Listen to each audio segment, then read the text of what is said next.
सभी को मेरा नमस्कार और मैं आप सभी का और सभी दर्शकों का नमो ऐप वर्चुअल मीट में बहुत-बहुत स्वागत करता हूं। जितने भी दर्शक हमें Narendra Modi app, YouTube, Facebook या अन्य सोशल मीडिया के माध्यम से देख रहे हैं, उनका भी बहुत-बहुत स्वागत है।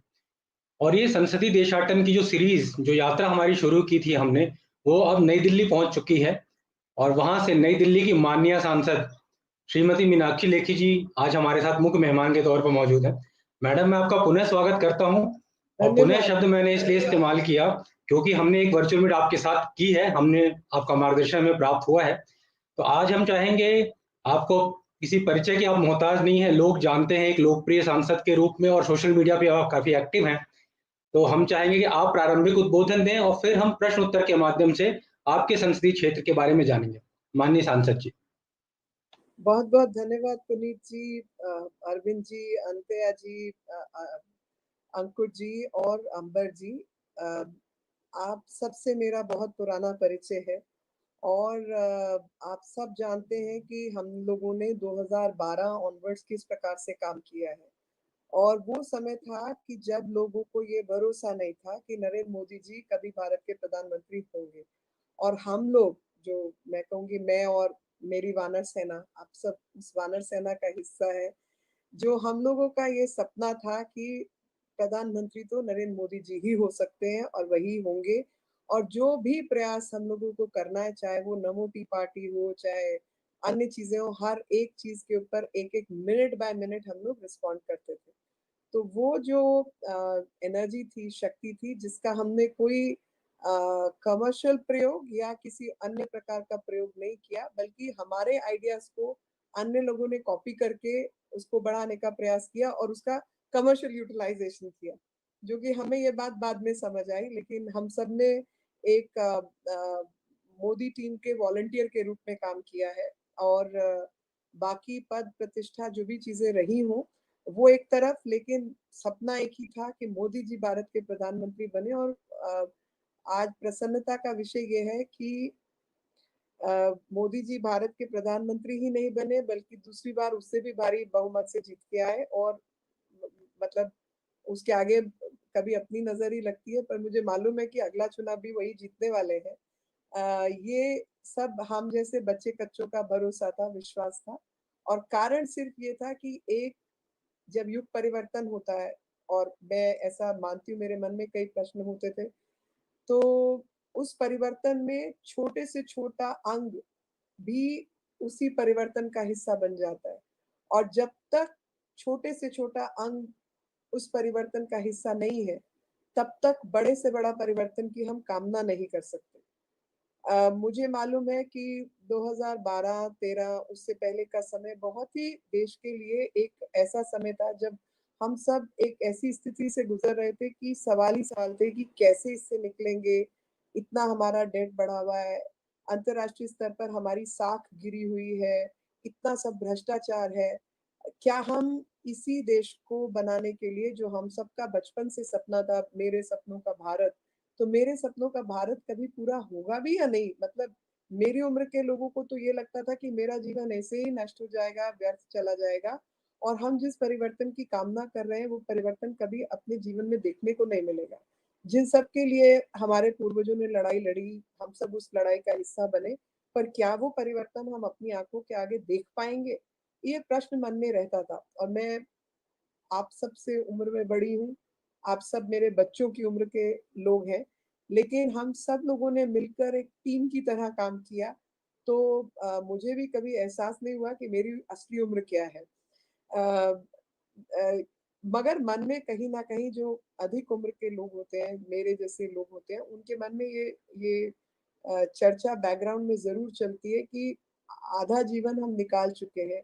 बचे-कुचे साल जो कुछ हैं, उसके अंदर क्या जो बदलाव की हम कामना करते हैं, जो कुछ हम देखना चाहते हैं, जो एफर्ट, जो आइडियोलॉजी, जो विचार लेकर हम यहाँ तक पहुँचे हैं, क्या वो हमारे सामने परिवर्तन के रूप में आएँगे या नहीं? ये सब मैं 2010, 11, 12, 13 और 14 तक की बात कर रही हूँ।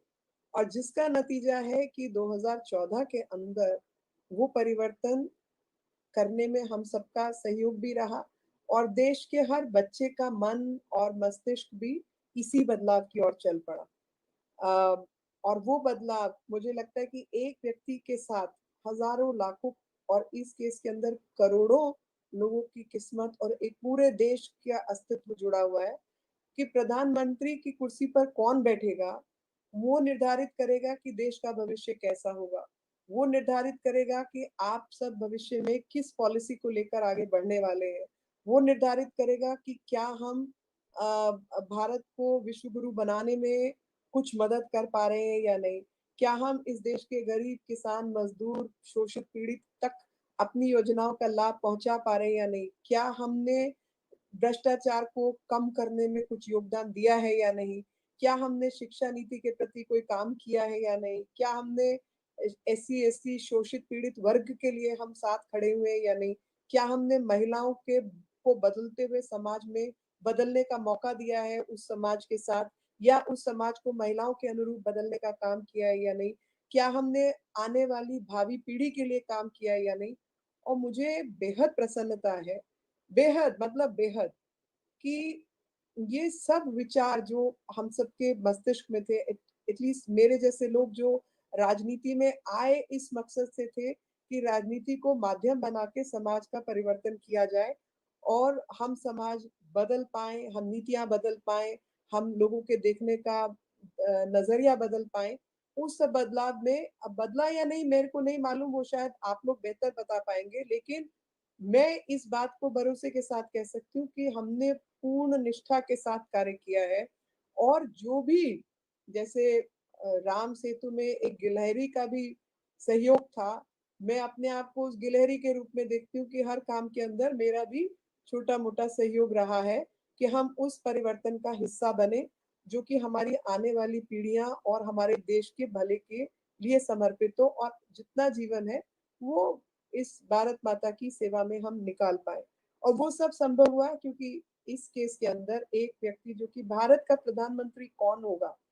यानी नरेंद्र मोदी जी अगर सही कुर्सी पर, सही व्यक्तित्व का, सही व्यक्ति बैठा है, तो करोड़ों की ज़िंदगी बदल सकता है।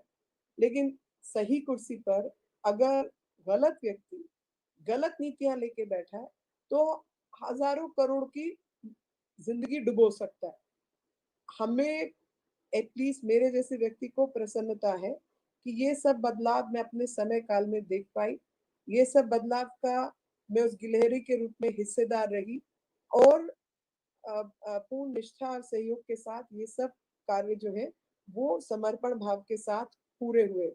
चाहे वो राम मंदिर बनने का विषय हो, चाहे वो 370 हटाने का विषय हो, 35A हटाने का विषय हो, चाहे जम्मू कश्मीर और भारत की सुरक्षा से संबंधित विषय हो, चाहे 3 तलाक हटाने का विषय हो, चाहे जीएसटी लाने का विषय हो, डिमोनेटाइजेशन हो, हर चीज़ किसानों के अभी तीनों बिल आए, मंडियों को मंडियों के नियमों को बदला जाए, किसानों के जीवन को बेहतर बनाया जाए, कोऑपरेटिव फार्मिंग की तरफ काम किया जाए, किसान की आय को दुगना किया जाए, महिलाओं को महिला नेतृत्व को कमती आँक कर नहीं बल्कि विमेन लेड डेवलपमेंट की बात हो सके।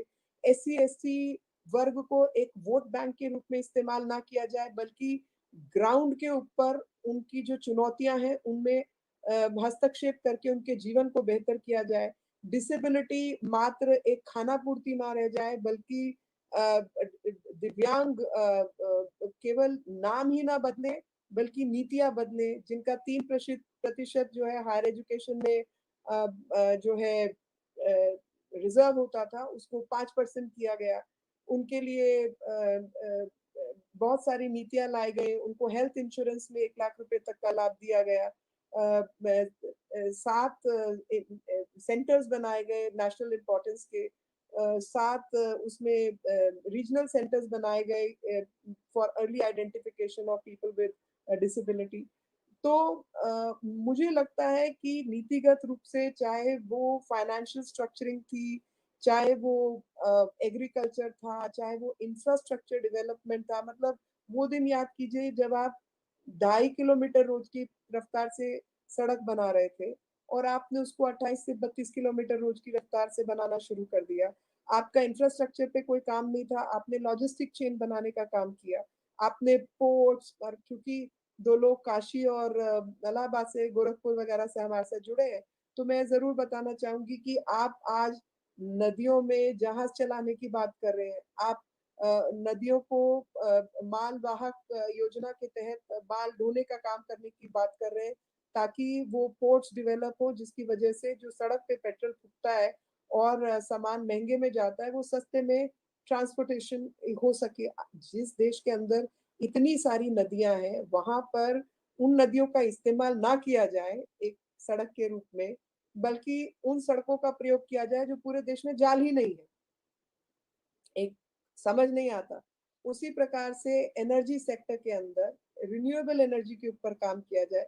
तो मतलब कहने को बहुत कुछ है और मैं समय एक्सीड नहीं करना चाहती, लेकिन अपने मन का संतोष ज़रूर जताना चाहती हूँ कि संतोष इस बात का है कि जो समय, जो काम मेरे ज़िम्मे लगा एक व्यक्ति के रूप में, मैंने उसको निरर्थक रूप से व्यर्थ नहीं होने दिया, बल्कि प्रयास रूप से जो कुछ बन पाया, उसको करने का काम किया।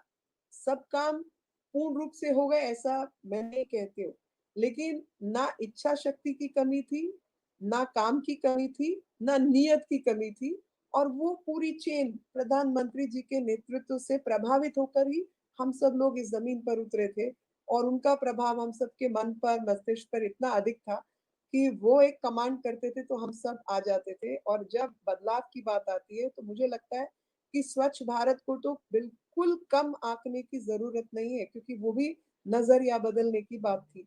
इस देश के अंदर आज भी कूड़े के ढेर लगे हुए हैं, लेकिन आज लोगों की आँखों में मुझे शर्म ज़रूर दिखाई देती है, वहाँ कूड़ा फेंकते हुए। आज ये विचार ज़रूर दिखाई देता है कि कूड़ा हटाने का पूरा प्रयास किया जा रहा है। पॉलिसी लेवल पर भी, इंडिविजुअल लेवल पर भी टॉयलेट्स बनाए गए हैं। पानी की व्यवस्था नहीं है कई जगह पर, लेकिन टॉयलेट्स होने चाहिए ये विचार तो तय हो गया है और उसके प्रति लोग जागरूक हो गए हैं।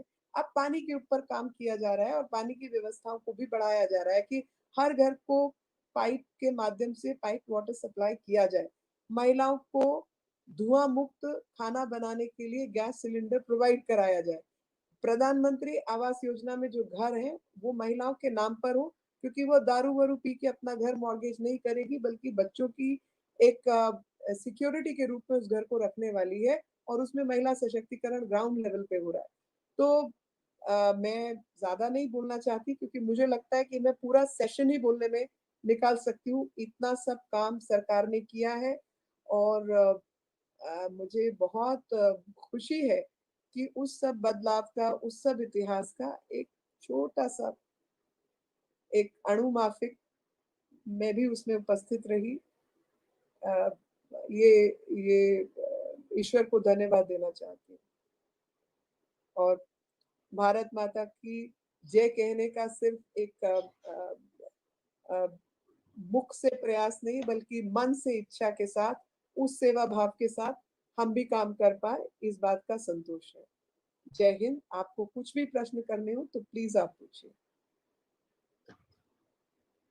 धन्यवाद मैडम और काफ़ी